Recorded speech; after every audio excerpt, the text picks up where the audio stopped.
Bonjour et bienvenue à notre méditation. Nous sommes en train de méditer sur l'importance d'être un disciple du Christ Jésus né d'en haut. Et je reviens sur le texte de Jean chapitre 3 verset 7 où Jésus dit: ne t'étonne pas que je t'ai dit, il faut que vous naissiez de nouveau. Il faut que vous naissiez de nouveau. Et si nous regardions d'autres textes dans le Nouveau Testament où les apôtres comme Pierre, Jean, Paul vont nous parler en fait de cette expérience incroyable, inédite, éternelle.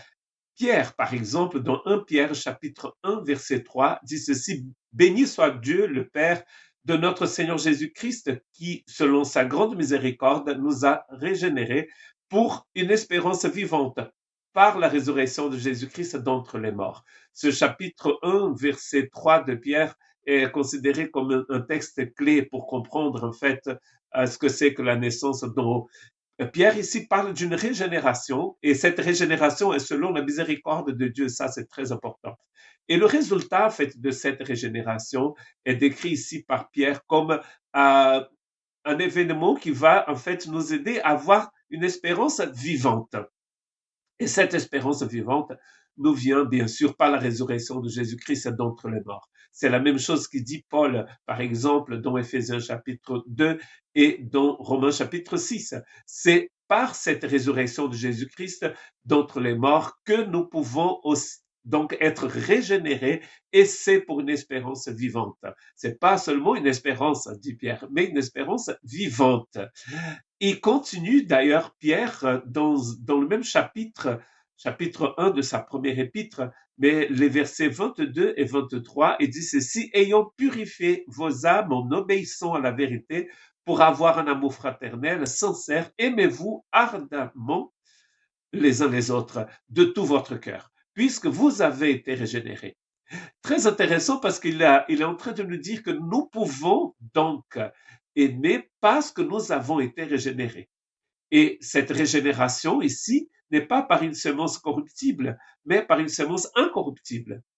On pourrait envoyer ce verset à Nicodème parce que Nicodème pensait que cette nouvelle naissance, c'était un retour au ventre de sa mère. Or, cette naissance est appelée ici une naissance corruptible, c'est-à-dire elle finit, elle passe. Un jour, nous tous, nous allons devenir poussière dans notre corps. Mais il est en train de parler d'une semence incorruptible.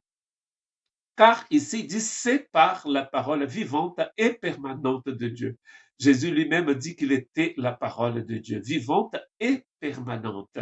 Donc, vous voyez, nous pouvons aimer les uns les autres d'un amour profond, grand, ardent, parce que nous avons été régénérés. C'est-à-dire que nous avons la semence de Dieu en nous, la semence du Christ en nous. Donc, du coup, nous pouvons aimer pas n'importe quel amour, hein. Attention, c'est l'amour de Dieu ici.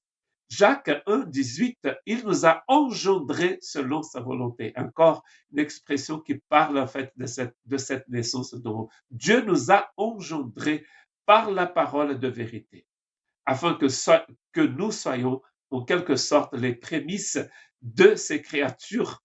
Vous voyez comme l'importance que cette nouvelle création a dans l'économie divine. Nous devenons les prémices, c'est-à-dire que c'est le but même de l'économie divine, du projet divin, c'est que nous soyons, en fait, Dieu a tout fait pour que nous soyons nés de nouveau. C'est l'événement le plus important de votre vie, d'être né de Dieu, de recevoir la sémence incorruptible de Dieu dans votre esprit. Que Dieu vous bénisse.